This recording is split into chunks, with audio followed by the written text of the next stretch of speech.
आप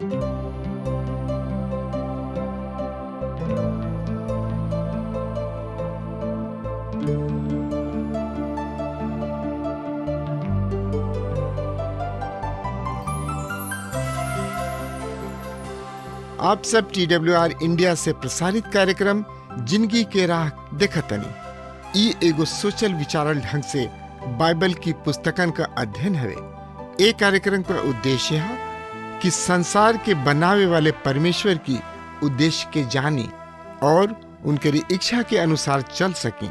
यही उद्देश्य के साथे हम ई कार्यक्रम आप खातिर हाजिर करतनी। कृपा करके देखी और सुनी ताकि परमेश्वर आपकी जिंदगी का रास्ता बतावे वाला ठहरस। हाँ, तब प्रिय श्रोता, हम अपना पवित्र शास्त्र बाइबल के अध्याय कार्यक्रम में यूहन्ना रचिसु समाचार सिलसिलेवार तौर तरीका से पढ़े जा रहा बानी। हम यूहन्ना रचिसु समाचार 6 अध्याय के 30 पद से शुरू करे जा रहा बानी। यूहन्ना रचिसु समाचार के 6वां अध्याय के मुख्य विषय है गलील के झील पूरब दिशा के ओर प्रभु यीशु मसीह द्वारा 5000 भीड़ के खाना खियौले।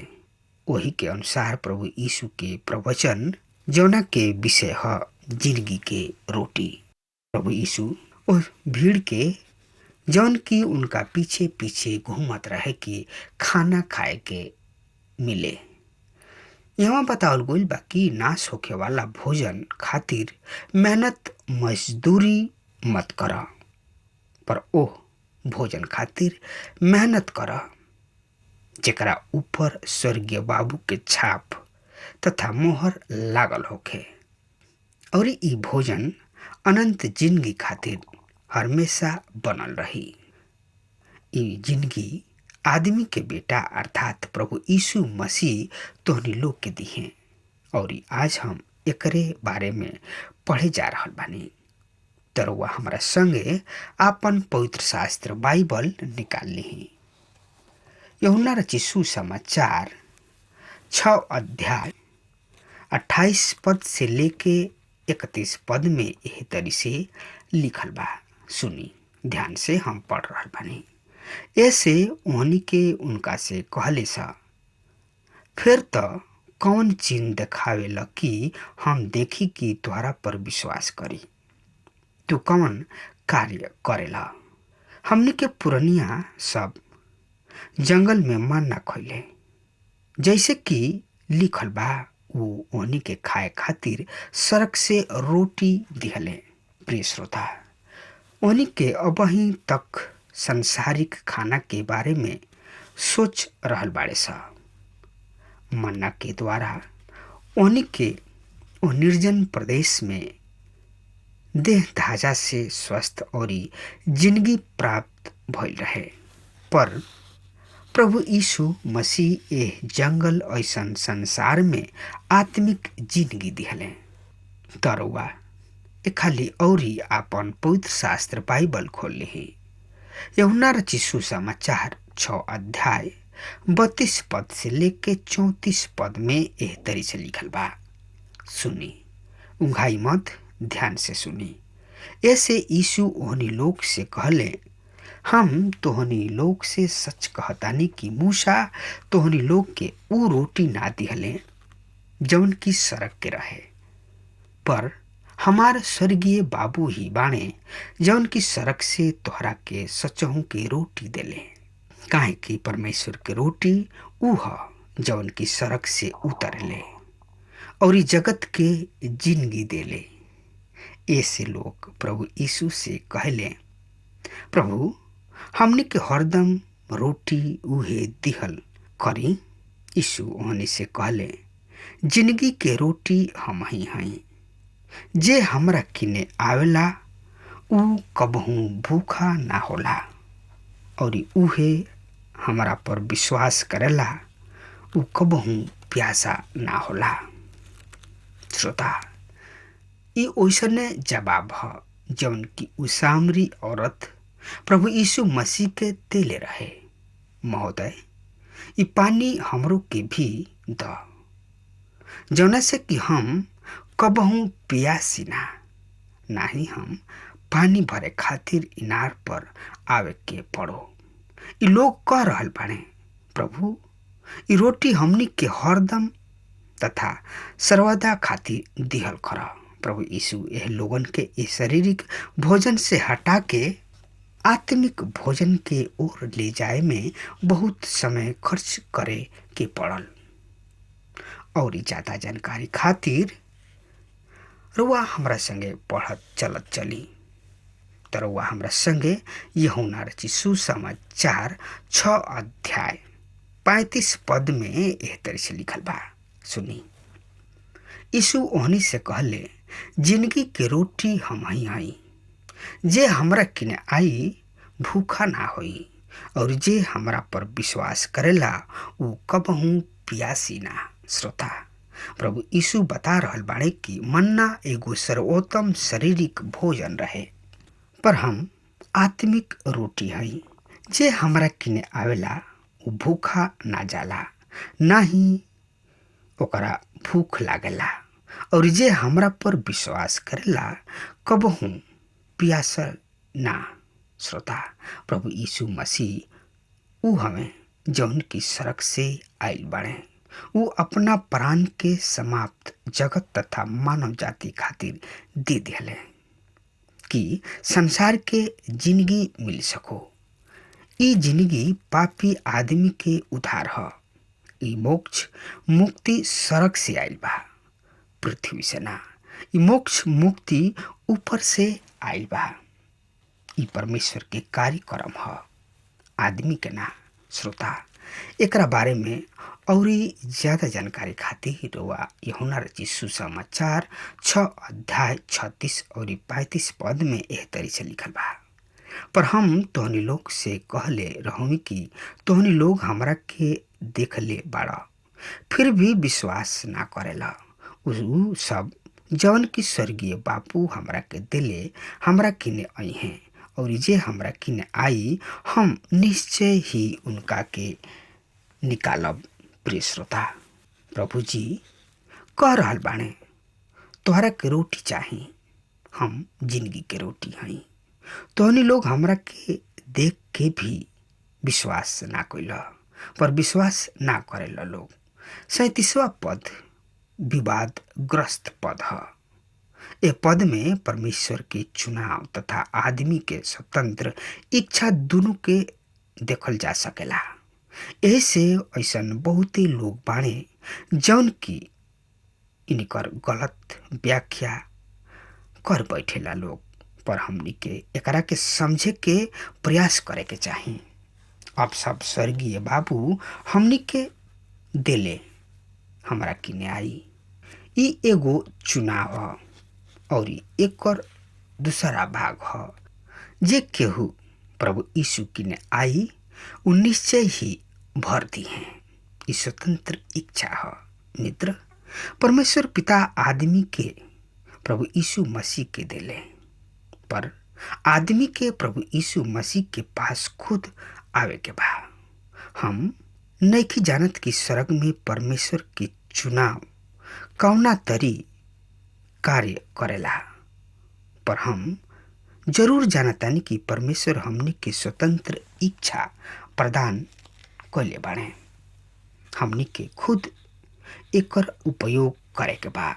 यह यूहन्ना रचित सुसमाचार 6 अध्याय के 37वां पद के उचित व्याख्या। श्रोता, हमरा संगे आपन पवित्र शास्त्र बाइबल हरदम खोलले रही।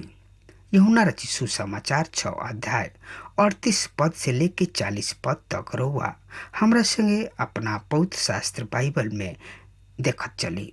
एह तरह से लिखल बा, सुनी।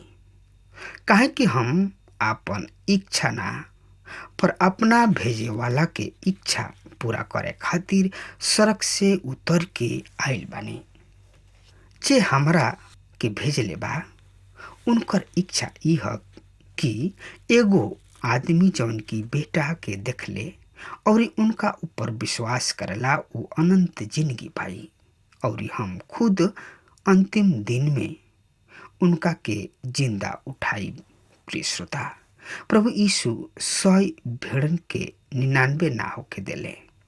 यही से जे मसीह यीशु पर विश्वास करेला और उनका के मोक्षदाता के रूप में उनका के ग्रहण करेला, उनका किने अनंत जिंदगी बा। प्रभु यीशु ओहनी लोग के अंतिम दिन अनंत जिंदगी खातिर जिंदा करी है। श्रोता, एकरा बारे में और जानकारी खातिर हमरा संगे आपन पवित्र शास्त्र बाइबल खोल ली। यूहन्ना रचित सुसमाचार 6 अध्याय 41 पद से लेके 51 पद में एह तरी से लिखल बा, सुनी। ऐसे यहूदी उनका ऊपर कुड़कुड़ाए लगले, लोग का ई यूसुफ के बेटा यीशु ना हमें? हम इनका बाबू माई के जानता नहीं, त ई अब कैसे कह सकताने कि हम सड़क से उतरल बानी? यीशु ओहनी लोग के जवाब दिले, आपस में मत भुन भुना लोग, जब तक स्वर्गीय बाबू जे हमरा के भेजले बाणे आकर्षित ना करस, केहू हमरा किने नइखे आ सकत, और हम उनका के आखिरी दिन जिंदा उठाइब। सब नबी के लेख सब में ई लिखल बा, और उ सब परमेश्वर की ओर से लिखवावल गइल रहे। पर एह जवन की स्वर्गीय बाबू से सुन ले बा और सिखौले बा, उ हमरा किने आवताणे। ई ना कि केहू स्वर्गीय बाबू देखले बा, पर जे परमेश्वर की ओर से केवल उहे स्वर्गीय बाबू के देखले बा। हम तोनी लोग से सच कहतानी, जे विश्वास करेला अनंत जिंदगी ओकरे ह। जिंदगी के रोटी हम हई। तोहनी लोग के पूर्वज सब जंगल में मन्ना खैले रहन, पर ओहनी के लोग तमु गइले। पर ई रोटी ह जौन सड़क से उतरल बा, जे केहू ओकरा में से खाई उ ना मोई। जिंदगी रोटी जौन सड़क से उतरल बा हम हई। यदि केहू ओह रोटी में से खाई सर्वदा जिंदा रही, और जौन रोटी हम जगत के जिंदगी खातिर देव उ हमार मासु ह। प्रिय श्रोता, सही में प्रभु यीशु ए पद में अपना बारे में कुंवारी से जन्मला के बारे में बता रहल बाणे। उ जवन रोटी सड़क से उतरल उ प्रभु यीशु मसीह हवे। उ अपना आप के बता रहल बाणे कि जवन रोटी सड़क से उतरल उ रोटी जिंदगी के हम हई। जे हमरा किने आई उ कबहू भूखा ना होई, और जे हमरा पर विश्वास करी उ कबहू प्यासल ना होई। उ कबहू प्यासी ना। यहूदी प्रभु यीशु मसीह के कथन के समझत रहन, पर उ शारीरिक ढंग से समझत रहे लोग, तथा दूसरा शब्द में कहल जाए कि यहूदी शारीरिक ढंग से विचार करे के वाला लोग रहे लोग। उन लोग के शारीरिक मन अंधकारमय खोखला के कारण आत्मिक बात सब के देखे और समझे में असमर्थ रहे लोग। प्रभु यीशु के वार्तालाप लूका रचित सुसमाचार 1 अध्याय 35 पद के जवाब है, जहाँ हम उनका जन्म के बारे में पढ़िना। स्वर्गदूत मरियम से कहले, पवित्र आत्मा तोहरा पर उतरी और परम प्रधान के समर्थ छाया करी। एह कारण वो पवित्र बेटा पैदा होई और परमेश्वर के बेटा कहीं है। श्रोता, रुआ जवन बड़ा दिन पर करीना उ बड़ा दिन के कथा कहानी ना हो। बड़ा दिन के कथा कहानी उ ह कि मसीह यीशु के जन्म कुंवारी से भइल। यदि उ कुंवारी से ना जन्म लिहते तो उ संसार के उद्धारकर्ता ना बन सकत रहन। यहूदी सब कुछ समझला के बाद भी कहले कि का ई यीशु के बेटा ना हमें? तो ई कैसे कहताने कि हम ऊपर तथा स्वर्ग से उतरल बानी? श्रोता, तो आई और ज्यादा जानकारी खातिर पढ़ी हमरा संगे यही अध्याय 6 के 43 और 45 पद में यह तरी से लिखल बा। यीशु जवाब देत ओनी से कहलन, आपस में मत कुड़कुड़ा लोग, हमरा किने केहू नहीं खिया सकत जब तक स्वर्गीय बाबू जे हमरा के भेजले बा उनका के अपना किन्ने खींच ना ले और हम आखिरी दिन उनका के जिंदा उठाई। नबी सब के लेखक में ई सब लिखल बा और उ सब परमेश्वर के ओर से सिखावल हुई हैं। हर एक पिता से सुनले बा और सीखले बा उ हमरा किने आवेला।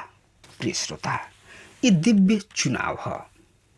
ये पद स्पष्ट करता कि दिल परिवर्तन मानव के प्रयास नहीं के हो सकत। जे केहू प्रभु यीशु किने आई उ स्वर्गीय बाबू के इच्छा से आवेला। हमने के चाहे कि परमेश्वर पिता के इच्छा के विरुद्ध कोनो काम ना करी जा। रउआ अपना स्वतंत्र इच्छा के सदुपयोग करे के बा। 45 पद उ सब परमेश्वर के ओर से सिखावल होई। प्रभु यीशु एशिया 54 अध्याय 13 पद के बखान करतड़े। एशिया 60 अध्याय 2-3 पद में हम ऐसन भविष्यवाणी के पढ़ रहल बानी। त श्रोता, रुआ हमरा संगे आपन पवित्र शास्त्र बाइबल खोल ली। पुराने नियम की किताब में देखी हमरा संगे निकाल ली। एशिया 60 अध्याय 2 और 3 पद में एह तरी से लिखल बा, देखो पृथ्वी पर अंधियारा और जाति जाति के लोगन पर घोर अन्हार छा जाई, पर तोहरा पर परमेश्वर यहोवा उगी हैं या उदय हुई हैं और उनकर तेज तोहरा पर प्रकट हुई। देश देश के लोग तोहरा अंजोर के और तथा राजा तोहरा आरोहण के प्रताप के ओर आई हैं। यही तरी मलाकी 4 अध्याय 2 पद में बतावल गइल बा कि पर तोहरा खातिर जे तोहरा नाम में के भय मानत होखे, धार्मिकता के सूरज उदय हुई और उनका किरण सबसे तू चंगा हो जीबा और चरनी के बाछा के समान निकल के चौकड़ी मरबा। श्रोता, प्रभु यीशु मसीह साफ साफ बता देता है कि जे स्वर्गीय बाबू से सीखेला हमरा किने आवेला। मित्र, यदि रुआ वचन के सुनब त रुआ मसीह यीशु किने आईब। इस सब की जानकारी खातिर रुआ यूहन्ना रचित सुसमाचार 6 अध्याय 46 और 47 पद पढ़ी। यह तरी से लिखल बा, ई ना कि केहू स्वर्गीय बाबू के देखले होखस, पर जे प्रभु परमेश्वर के ओर से बा केवल उहे स्वर्गीय बाबू के देखले बा। हम तोहनी लोग से सच कहतानी, जे विश्वास करेला अनंत जिंदगी ओकरे ह। प्रिय श्रोता, जे स्वर्गीय बाबू के देखले बा उ केवल प्रभु यीशु मसीह हवे, काहे कि उ दावा करेलन और जे उनका ऊपर विश्वास करेला वो अनंत जिंदगी पावेला। 48 से 51 पद यही अध्याय के पढ़ी। जिंदगी के रोटी हम हई, तोहार पूर्वज जंगल में मन्ना खोले रहन और उ मुँह गोले लोग। ई उहे रोटी है जवन की सड़क से उतरले कि जे केहू ओ में से खाई उ ना मुई। जिंदगी के रोटी जवन सड़क से उतरी हम हई। यदि केहू ए रोटी में से खाई त उ सर्वदा जिंदा रही और जौन रोटी हम जंगल के जिंदगी खातिर देव उ हमरा मांस हुआ। त आई अब देखल जाओ यहूदी प्रभु यीशु मसीह के बात पर का कह रहल बड़े सा और प्रभु यीशु मसीह कैसे जवाब दे रहल बड़े। त एकरा बारे में जानकारी खातिर वह हमारा संगे यूहन्ना रचित सुसमाचार 6 अध्याय के 52 पद में एह तरी से लिखल बा। ए पर यहूदी आपस में ई कह के विवाद करे लगले, ई आदमी हमनी के मांस खाए खातिर कैसे दे सकता। प्रभु यीशु ओहनी से कहले, हम तोहनी लोग से सच कहतानी, जब तक तू आदमी के बेटा के मांस ना खा और उनकर खून ना पिय तब तक तोहनी लोग में जिंदगी नहीं खे। जे हमार मांस खाला और हमार खून पियला अनंत जिंदगी ओकरे ह और हम अंतिम दिन में ओकरा के जिंदा उठाई। हमार मांस तो सच्चा भोजन ह और हमार खून सच पिए के चीज हुआ। जे हमार मांस खाला और हमार खून पियला ऊ हमरा से बनल रहिला और हम उनका में। जौना तरी जीवित बाबू हमरा के भेजले बाड़े स्वर्गीय बाबू के कारण जिंदा रही। इहे ऊ रोटी ह जौन की सड़क से उतरल बा। ओइसन नइखे जौन की पूर्वज खैले और मुँह गइले। श्रोता, ई रोटी के जे खाला सर्वदा जीवित रहेला। हाँ तो प्रिय श्रोता, प्रभु भोज के आधार यह है। आज ऐसा बहुते मसीही भाई बहन भोज के कर्मकांड के रूप में मानले। ऊ एकरा के केवल एगो प्रतीक मात्र समझलन, पर ऐसा कताबी ना हो। अब हमार समय खत्म हो रहा बा, तब तक खातिर रुआ हमरा के आज्ञा दही। परमेश्वर रुआ सबके आशीष प्रदान करस। आमीन।